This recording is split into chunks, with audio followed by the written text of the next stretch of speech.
Les gens qui sont en train de pleurer aujourd'hui, qui sont en train de souffrir aujourd'hui, qui sont en train de voir qu'il y a des difficultés qui les environnent aujourd'hui, il y a eu un moment donné, ces gens ont été engraissés convenablement. Le combat, il est spirituel. Le combat, sa portée est spirituelle. Je peux être en guerre avec quelqu'un spirituellement, et être en bon terme avec cette personne physiquement. Quelqu'un m'a dit, mes frères Samir, en ayant cette approche-là, j'ouvre des portes. Les portes, on ne les ouvre pas parce que nous sommes proches, non. Et parfois, la quasi-totalité de ces personnes qui nous combattent, ce sont nos proches, c'est notre environnement. C'est pourquoi je ne cesse de dire dans la spiritualité, vous traitez le corps, vous traitez l'âme, vous traitez l'esprit, vous traitez l'environnement. Les portes spirituelles s'ouvrent au moment où nous donnons le contrôle, une petite parcelle d'autorité à nos ennemis ou nos adversaires. Mais je voudrais te rassurer une chose.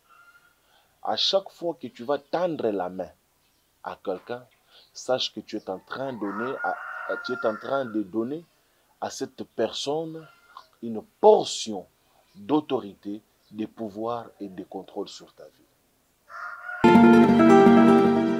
Et beaucoup de gens, à cause de la souffrance, à cause des difficultés, à cause des situations compliquées, à cause des situations persistantes, ils se sont dit, je peux aller tendre la main. Effectivement, humainement parlant, lorsque ça devient compliqué, on peut demander, on peut toquer, on peut chercher, on peut tendre la main à n'importe qui. En d'autres termes, qu'est-ce que ces gens veulent dire? La sorcellerie, c'est une capacité. Et ça, ensemble, il y a une connaissance, oyo mutu, oyo aza na œil ouvert, akoki ko acquérir nakati na monde oyo. Ensemble, il y a une pratique.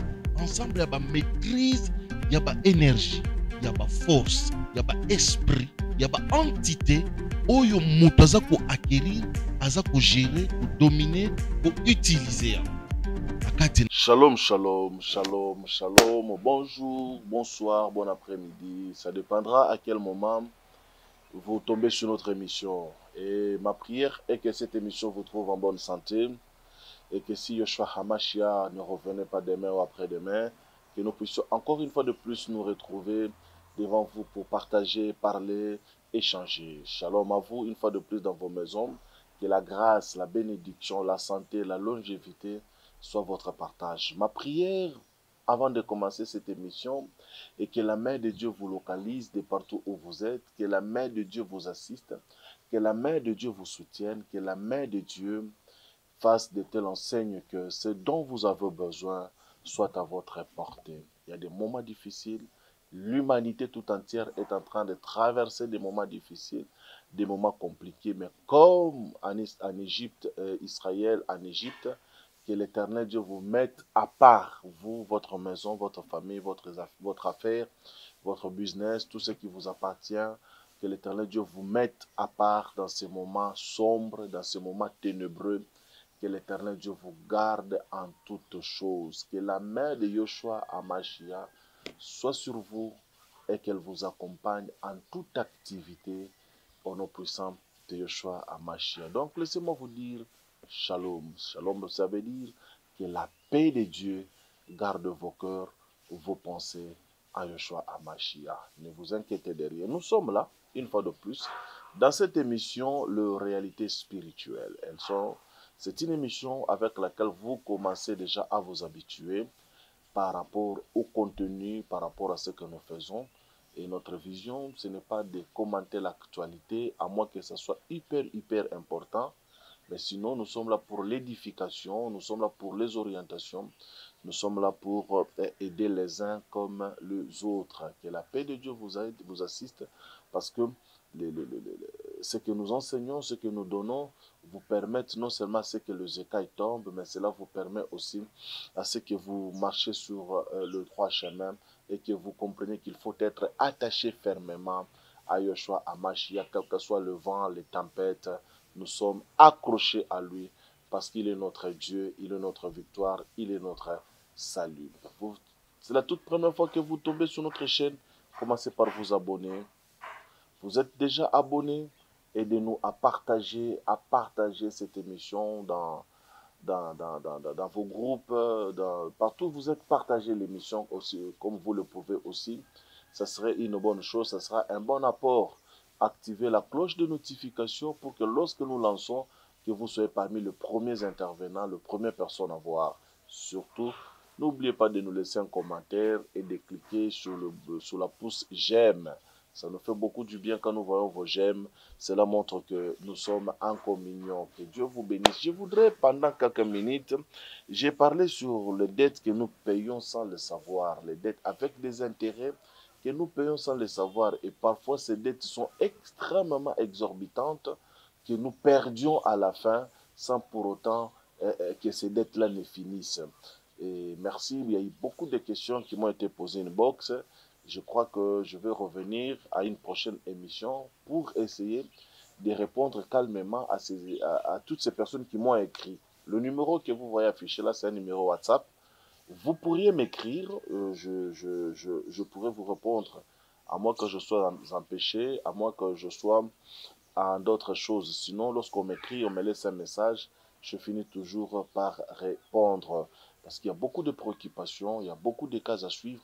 Et je reviens toujours, lorsque je suis un peu dégagé, je reviens toujours pour répondre, pour causer, pour parler.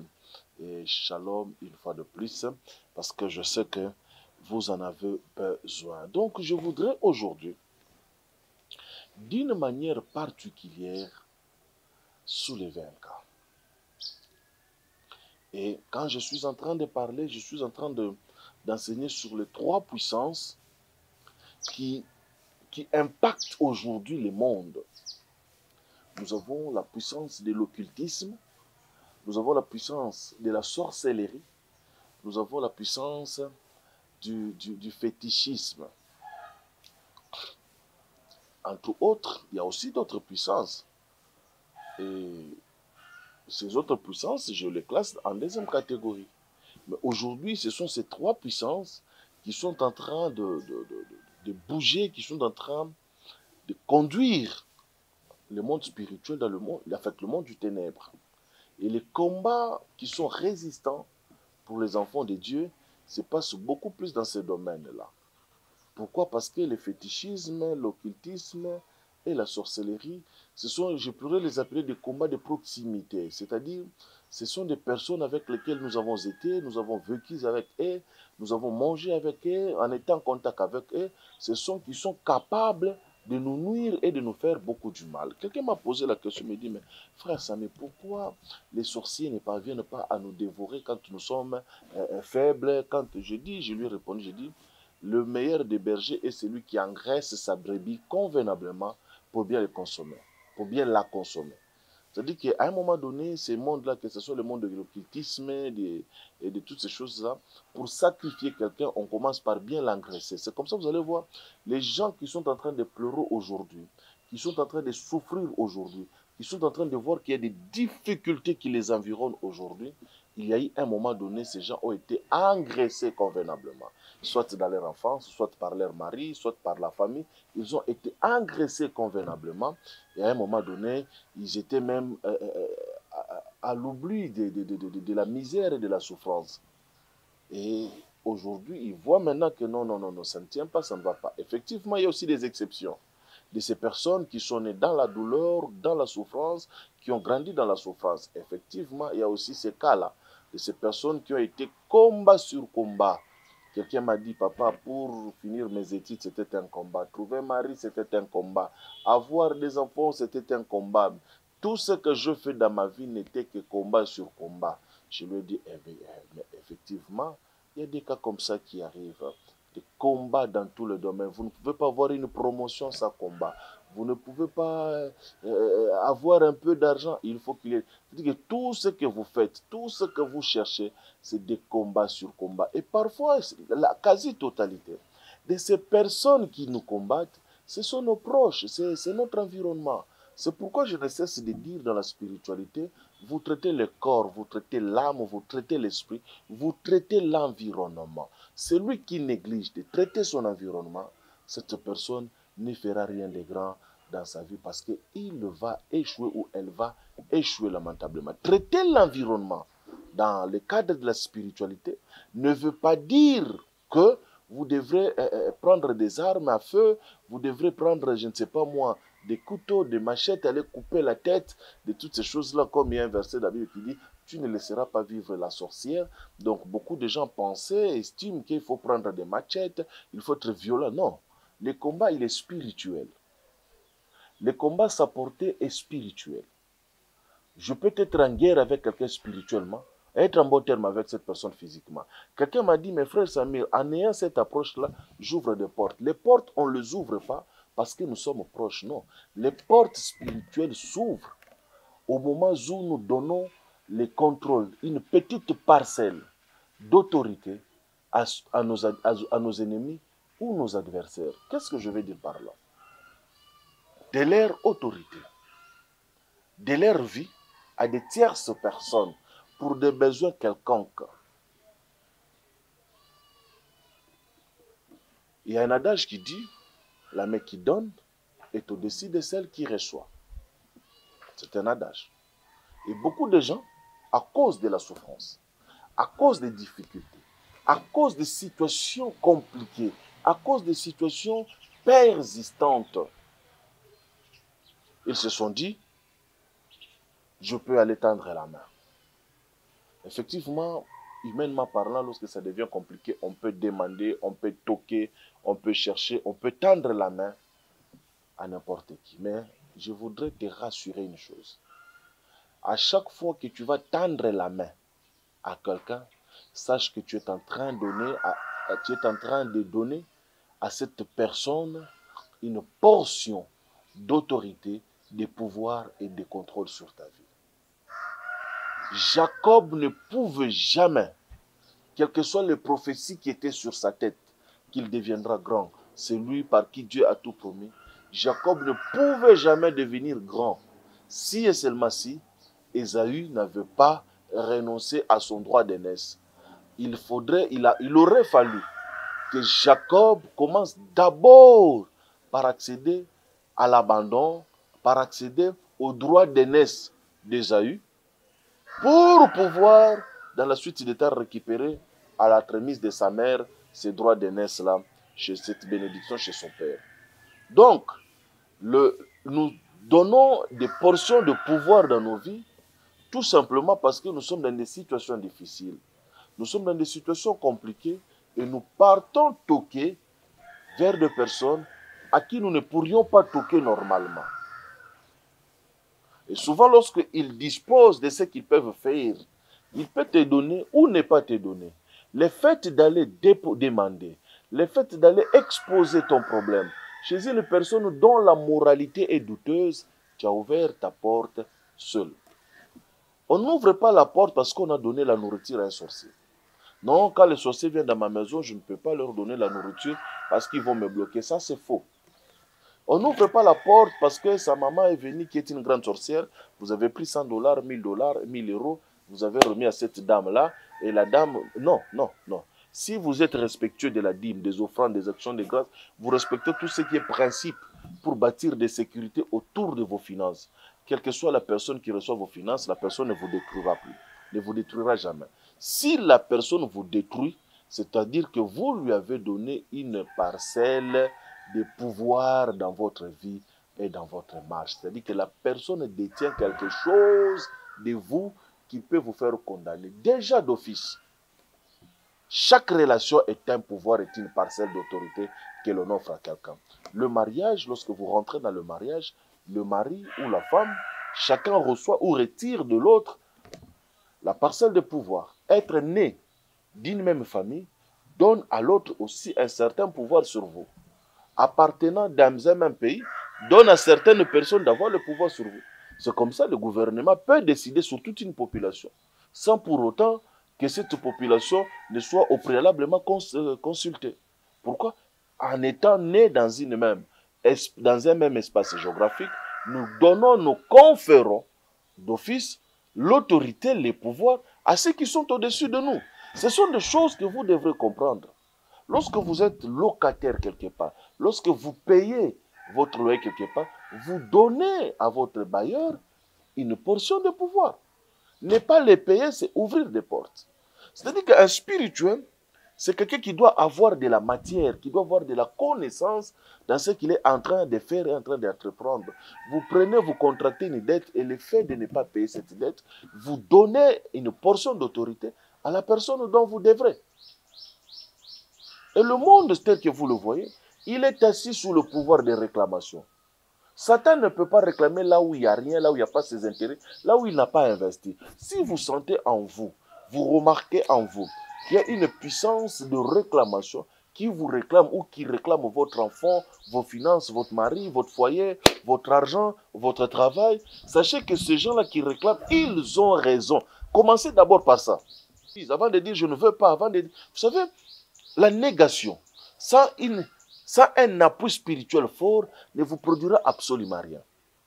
Mes chers amis, il ne faudrait pas perdre dans votre pensée que nous sommes dans un combat spirituel. Il n'est pas spirituel d'abord, mais c'est un combat. Puisque nous sommes dans un combat, effectivement il est spirituel, mais d'abord intégrez, mettez dans votre pensée la notion du combat. Nous sommes dans un combat. Puisque nous sommes dans un combat, l'ennemi ne va pas lâcher parce que vous avez dit non, je ne veux pas. Combien de personnes sur qui on a prophétisé la mort, on a annoncé la mort, qui se sont élevées, non, je ne mourrai pas, je vivrai, je rencontrerai les œuvres de l'Éternel, ils sont finis par mourir prématurément. Ce que nous refusons, c'est de la mort prématurée. Mais lorsque nous sommes dans le combat spirituel, intégrez cette notion dans votre tête que dans le combat spirituel, il y a des principes de combat. Celui qui est dans le combat spirituel ne peut pas avoir la même vie ou avoir le même norme que celui qui n'est pas dans le combat spirituel. Vous ne pouvez pas copier votre vie par rapport à quelqu'un d'autre. Vous n'avez pas la même réalité. Vous n'avez pas le même combat. Vous n'avez pas les mêmes entités. Vous n'avez pas les mêmes difficultés. Laissez-moi aujourd'hui te révolutionner. Laissez-moi aujourd'hui t'ouvrir les oreilles et t'ouvrir les yeux, te tirer les oreilles et t'ouvrir les yeux. Le diable connaît et le diable sait que vous êtes dans le combat. Il va ramener une certaine dimension de torpeur de telle enseigne que vous allez commencer à croire que, bon, je me suis suffisamment battu, je peux laisser. Je suis suffisamment fait, je peux laisser. La Bible dit, c'est lui qui persévérera jusqu'à. C'est-à-dire que c'est un combat où on ne lâche pas prise.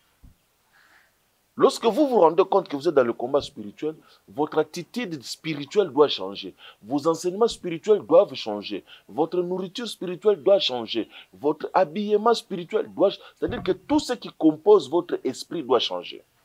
Vous ne pourrez pas commencer à dire que vous êtes dans un combat spirituel et vous avez l'attitude de quelqu'un qui est en train déjà de perdre ce combat spirituel-là. Vous ne pouvez pas dire je suis dans un combat spirituel et vous faites la même chose comme celui qui n'est pas dans le combat spirituel. Non. Lorsqu'on est dans le combat spirituel, on s'arme pour affronter ce combat spirituel. Et chaque combat a ses méthodes, chaque combat a ses principes, chaque combat a ses, comment dirais-je, a ses armes. Voilà. Vous ne pouvez pas prendre les armes utilisées en X combat pour le ramener dans un Y combat. Non.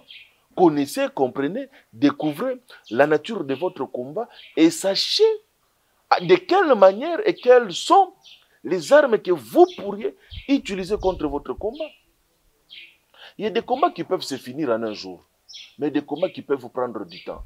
Plus l'affaire attirer, plus l'affaire a traîné, plus aussi sa solution et sa résolution peuvent traîner. Il y a des gens qui sont dans le combat et qui sont déjà défaitistes, qui ont déjà perdu le combat. Lorsque vous m'appelez, vous me dites, ah, moi je suis déjà fatigué, je suis au bout. Que voulez-vous qu'on fasse? Vous êtes déjà au bout. Nous aimons des personnes. Moi j'aime des gens qui viennent, qui me disent, je sais que c'est difficile, je sais que c'est compliqué, mais nous allons nous battre. Et je dis toujours aux gens, quand je finis de parler, quand je finis de vous écouter, je dis toujours, nous allons nous battre. Vous, moi, les anges, les mondes spirituels, nous allons nous battre. Mais dans le combat spirituel, nous avons des parts de responsabilité. Les combats, les gens me posent la question, mais frère Samir, comment? J'ai dit, écoutez-moi calmement. Dieu a sa part de responsabilité. L'homme de Dieu a sa part de responsabilité. Vous avez votre part de responsabilité. Lorsque vous dites, Dieu ne veut pas agir, posez-vous la question, quelle était votre part de responsabilité dans ce combat? Dieu, on ne le condamne jamais, on ne le condamnera jamais. Quelle était votre part de responsabilité dans ce combat? Avez-vous accompli votre part de responsabilité? La plus grosse erreur, la plus grande erreur que les chrétiens font, c'est quoi? C'est laquelle? Ou c'est lequel? Les chrétiens ont atteint une dimension de croire que lorsque j'ai un blocage aujourd'hui, je me rends compte que j'ai un blocage. Je me rends compte que j'ai une difficulté. Il suffit que j'appelle un homme de Dieu. Allô papa, comment vous allez? Ça va très bien. Papa, vraiment, ça ne va pas là. Vraiment, j'ai mon offrande ici, là. Papa, vraiment, passez. Vous allez retirer $100. Vous allez retirer 200, $500. Vraiment, priez pour moi pour que les choses avancent. C'est une offrande. On ne refuse jamais d'offrande. À jamais. Qu'elle soit minime, qu'elle soit grande, qu'elle soit petite. On ne refuse jamais d'offrande. Et l'homme de Dieu va passer, il va prendre l'offrande. Peut-être même le frère Samir va passer, il va prendre l'offrande. Peut-être un autre homme de Dieu, un autre pasteur va passer, il va prendre l'offrande. Vous voyez que ça n'a pas changé. Vous laissez cet homme de Dieu, vous appelez XY homme de Dieu. Vous lui dites, ah non papa, vraiment, il faut passer. Il passe. Et vous allez le faire 3, 4, 5 fois. 5 hommes de Dieu différents. À un moment donné, vous arrêtez, vous dites que non, je suis fatigué, j'ai trop fait. 5 hommes de Dieu différents, c'est 5 recommandations différentes. Laissez-moi vous ouvrir une petite parenthèse que les gens ne comprennent pas. Dieu parle à chaque homme de Dieu en fonction de l'appel qu'il a donné à cet homme de Dieu, en fonction du message qu'il a donné à cet homme de Dieu, en fonction du combat que cet homme de Dieu a rencontré, en fonction de l'expérience que cet homme de Dieu a rencontré, a vécu dans sa vie, en fonction de l'intimité que cet homme de Dieu a dans sa vie. Certains points, vous n'allez pas les découvrir parce que vous ne saurez pas quelles sont les intimités ou les alliances qu'un homme de Dieu a dans sa vie. Mais, vous devrez comprendre que c'est lui que Dieu a appelé au travers de combats, au travers le message qu'il porte. Si le message, que le messager qui se présente devant vous, correspond aux difficultés, aux situations que vous avez eues à traverser, accrochez-vous à lui. Vous ne pouvez pas aller déposer des offrandes à quelqu'un qui enseigne la repentance, qui enseigne l'enlèvement, qui enseigne le baptême, qui enseigne le jugement de mort, et qui enseigne toutes ces choses-là, qui est assis, et c'est de très bonnes choses, de très bons messages. Vous ne pouvez pas. Vous êtes dans des combats, vous avez des situations difficiles, et vous allez vous attacher à quelqu'un qui prêche, par exemple, la doctrine. Vous ne pouvez pas. Avec tout le combat que vous avez, vous rattachez à quelqu'un qui ne parle que de l'enlèvement. Non, ça ne marchera pas. Ça ne tiendra pas debout. Il y a des messages, il y a des enseignements qui sont importants, qui sont nécessaires. Mais lorsqu'on atteint certaines dimensions de combat, vous savez, lorsque Moïse rentre en Égypte, il amène la délivrance, mais une délivrance spirituelle à haute portée, parce qu'il a fallu des affrontements. Les gens pensent que Moïse est entré en Égypte à 8 heures et les enfants d'Israël sont ressortis en Égypte à 15 heures. Non. Du premier jour où Moïse est entré en Égypte jusqu'au jour où les enfants d'Israël sont sortis, il y a eu du temps, parce qu'il y a eu affrontement entre le monde spirituel. Quelqu'un qui a été... J'ai eu un cas où toutes les prophéties sur la personne étaient que tu as été avalé, tu as été mangé, tu es, comment dirais-je, tu mourras bientôt, tu es arrivé à la fin de ta vie. Toutes les prophéties étaient négatives, qu'il parte chez les marabouts. Il est parti, la personne est partie chez, comment on les appelle, les gens qui font des pratiques là, tout ça. La personne est partie dans des églises, les prophéties étaient les mêmes. En tout cas, nous ne te voyons pas finir cette année, nous ne te voyons pas. Et la mort était devant cette personne de telle sorte que même ceux qui n'étaient pas prophètes En voyant la personne, sentait que la personne était en train de partir. Mais lorsque vous rentrez dans un tel combat, où on a déjà entamé, on a déjà vidé la vie d'une personne, où on a déjà entamé 50% de son étoile, où on a 75%, où on a déjà vidé son étoile, ce n'est pas en claquant du doigt que ça va rentrer. Il faut du travail spirituel. Ne confondez pas les combats spirituels au miracle. Moïse, lorsqu'il affronte Pharaon, il affronte Pharaon en individualité. Mais lorsque le moment de la délivrance arrive, les recommandations deviennent précises. Tu diras aux enfants d'Israël de prendre le bâton, d'avoir la ceinture à la hanche, de manger l'agneau avec les herbes amères. Tu prendras le sang, tu lui appliqueras au linteau. Lorsque l'ange passera, il n'entrera pas, il ne frappera pas. Dans le combat spirituel, les recommandations deviennent importantes. Et elles vont se multiplier. Parce que les combats spirituels sont graduels, sont niveau par niveau. Les combats spirituels ne sont pas statiques. Lorsque vous rentrez dans la notion du combat spirituel, laissez-moi vous choquer, laissez-moi vous blesser, parce que je parle au spirituel et non au religieux. Oubliez le miracle. Oubliez-les. Entrez dans le combat spirituel en disant je vais affronter. Parce que lorsqu'il s'agit du combat, on se bat pour soi, on se bat pour les générations futures. Le miracle sont pour nous individuellement. Ce sont des grands témoignages. C'est pour ça que vous allez voir même les gens qui sont dans mon école, je ne leur fais pas témoigner. J'ai des cas, j'ai vu, des histoires, j'ai vu. Mais je ne fais pas témoigner. Je me dis, nous tournons la page, nous avançons, nous continuons là, nous continuons. Mais effectivement, si les gens veulent être édifiés, les gens veulent être consolés, les gens veulent être touchés, on peut mettre des témoignages. J'en mettrai aussi un jour. Et souvent, beaucoup d'hommes de Dieu s'asseyent sur ça en disant, il est puissant parce qu'il a des miracles. Ah non.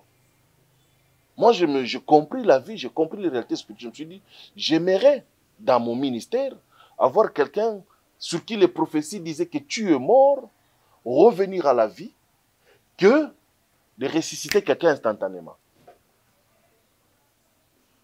Ah oui, c'est un très bon témoignage, comme Lazare. Un très grand témoignage. Un très grand témoignage. La fille de Jairus. Jéricho avec l'aveugle Bartimée. La femme qui avait la perte du sang, c'est des très beaux témoignages. Mais moi, Heidi Samir, je me concentrerai sur quelqu'un qui, son père était un grand occultiste et son père a sacrifié sa maternité. Quand le père sacrifie une maternité comme ça, ce n'est pas seulement sa maternité à elle qui est sacrifiée, c'est toute la lignée, toute la progéniture qui s'en va. Je préférais entrer dans un combat d'une personne dont ses enfants étaient sacrifiés. Quand tes enfants étaient sacrifiés, ce sont les enfants de tes enfants, ce sont des générations qui ont été sacrifiées. Et lorsque nous rentrons dans ce genre de combat, nous devons non seulement récupérer tes enfants, mais récupérer les enfants de tes enfants, les enfants de tes enfants de tes enfants. C'est des générations et des générations qu'on sauve. Dans le combat spirituel, il y a des principes. Et la clé du combat spirituel, ce sont les recommandations. Mais des fois, on ne peut pas donner, on refuse de donner des recommandations, tout simplement parce que la personne qui est en face de vous a des optiques en elle. Première optique, j'ai trop fait. Quand vous parlez, vous savez, un tel homme de Dieu le plus célèbre là, c'est moi. J'étais allé au Nigeria. J'étais allé aux États-Unis. Vous voyez ça, c'est moi. Oui, comme Jairus, oui, c'est très bien. C'est très bien. Mais après que le Christ ait ressuscité la fille de Jairus, quelle était la suite de la fille de Jairus? A-t-elle été mariée? A-t-elle eu des enfants? Je ne sais pas si les gens comprennent. Le combat spirituel touche les générations. C'est un combat qui engloutit la progéniture. C'est un combat de futur. Mais lorsque vous dites, non, vous savez, moi, nous avons trop fait. Il y a des gens qui vous amènent dans une dimension comme si nous avons trop fait. Dieu n'a qu'à faire. On te regarde. C'est un homme comme moi, un frère comme moi. Je te regarde. Tu as trop fait, tu veux que je te dise quoi? Tu as trop fait, tu veux que je fasse quoi? Je te regarde maintenant. Ah, que Dieu fasse. Que Dieu agisse.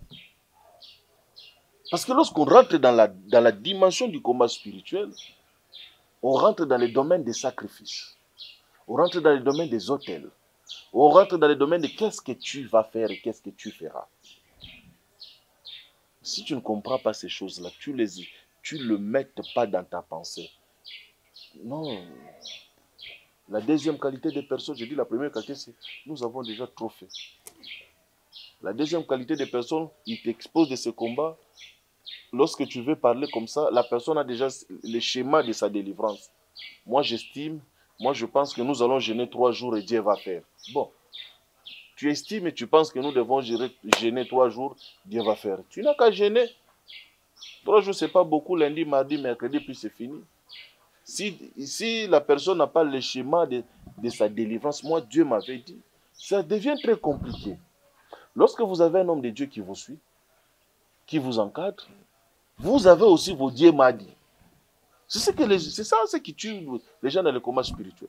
Il faudrait que ce que tu lui dis correspond à ce que lui il a dans sa tête. Si ça ne correspond pas, la personne aura du mal à l'exécuter. Donc la personne vient vers toi, a déjà un carré préconçu. Vous savez, frère Samir, moi aussi Dieu m'a dit. Ok, moi, humblement je m'incline. Que ce que Dieu t'a dit s'accomplisse. Je me retire. Et puis moi, j'ai cette facilité-là de me retirer en silence. Parce que je n'aime pas les tiraillements. Je n'aime pas ce genre de bruit-là. Donc, l'autre te dit, moi, j'ai trop fait, Dieu n'a qu'à faire maintenant. L'autre te dit, bon, moi, j'estime que pour que mes histoires marchent, il faut que Dieu fasse ceci, cela, cela. La personne t'amène le canevas, sa feuille de route, son cahier de charges déjà de ce que la personne estime que pour que son cas soit résolu, voilà ce que Dieu lui a dit. Dieu m'a dit, c'est-à-dire que Dieu lui dit à elle, la personne qui est problématique, Dieu lui dit, vous devrez jeûner, toi les frères Samir, pendant 5 jours. Je dis, ah bon? Waouh. Ok, jeûnons. J'étais dans une famille comme ça où non, papa, le monsieur va se lever, il m'a dit, Dieu nous a dit, il faut qu'on fasse une retraite pendant 1 semaine. J'ai dit, ok, on fera comment? Non, vous serez ici chez moi. Et nous avons fait la retraite pendant 1 semaine. C'était bon, papa, que Dieu vous bénisse. Je suis parti. Après 6 mois, on s'est rencontrés, mais j'ai dit, mais vous m'aviez dit que Dieu vous avait dit qu'on fasse la retraite. Nous avons fait cette retraite, oui ou non? Vous savez, lorsque vous venez devant un homme de Dieu, laissez-les vous guider. Laissez-les vous guider. Prenez vos galons, enlevez-les, laissez-les vous conduire. Vous soyez apôtre. Lorsque vous reconnaissez, c'est ça en fait la réalité du combat spirituel.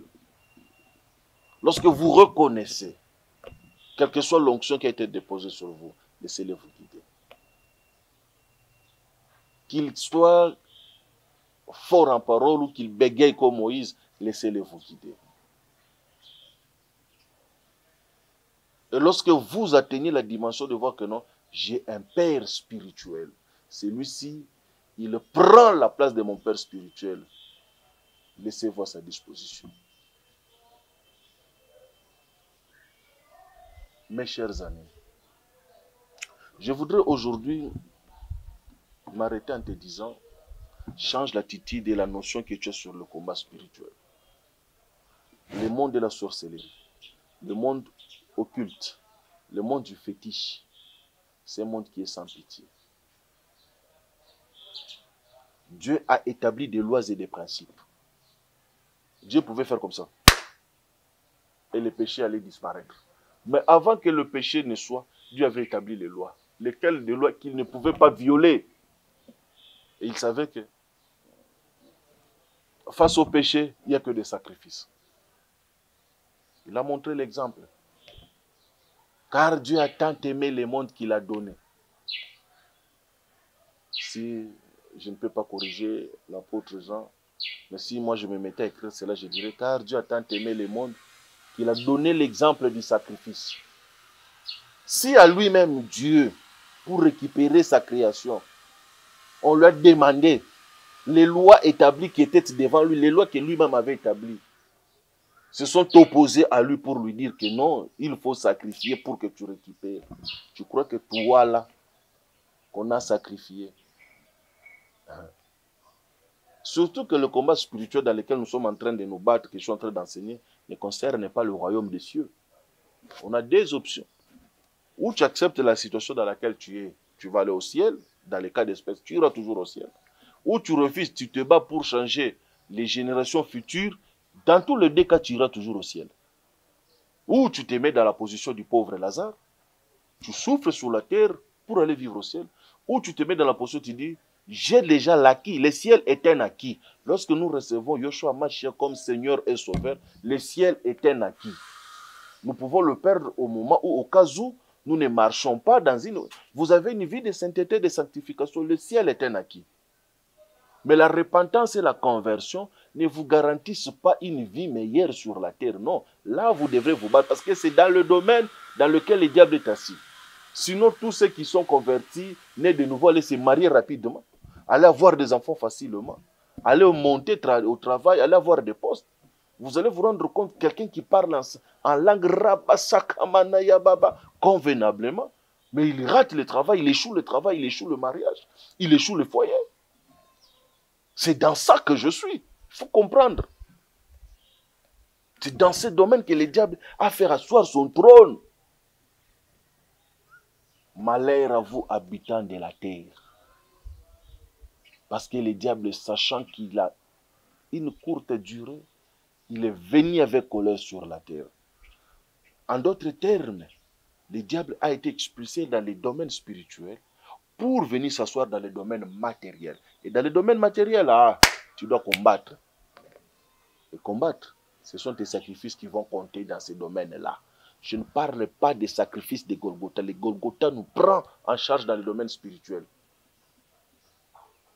Tu ne peux jamais dire que puisqu'il y a Golgotha, tout sera facile pour moi. Archi faux.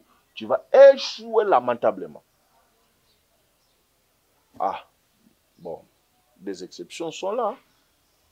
Des cas exceptionnels. C'est ce qui fait que quand quelqu'un écoute comme ça, il dit que non, cet homme-là est en train de délirer. Non, c'est la vérité.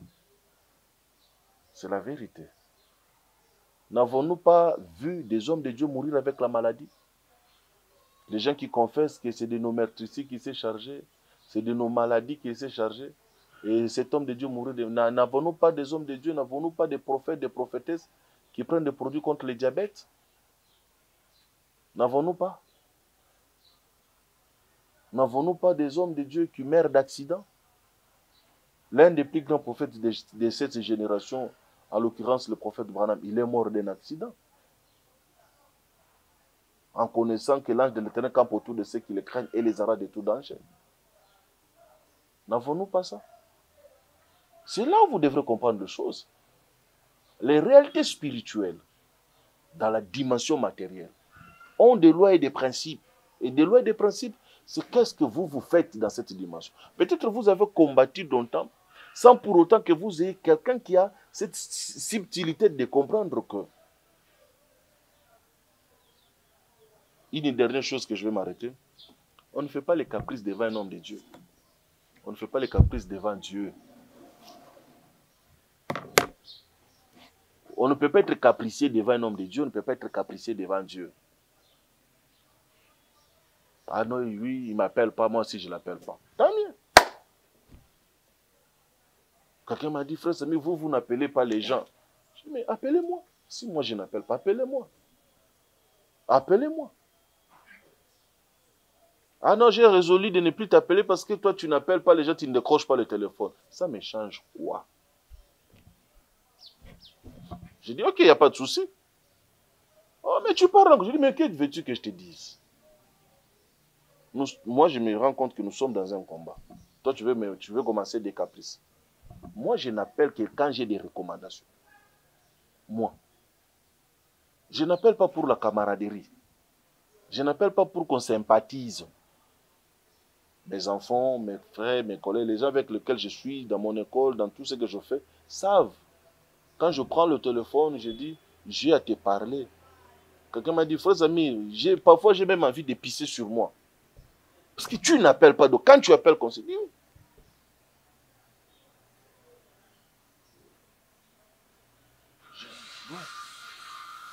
quand j'appelle, j'ai un ainsi dit l'Éternel.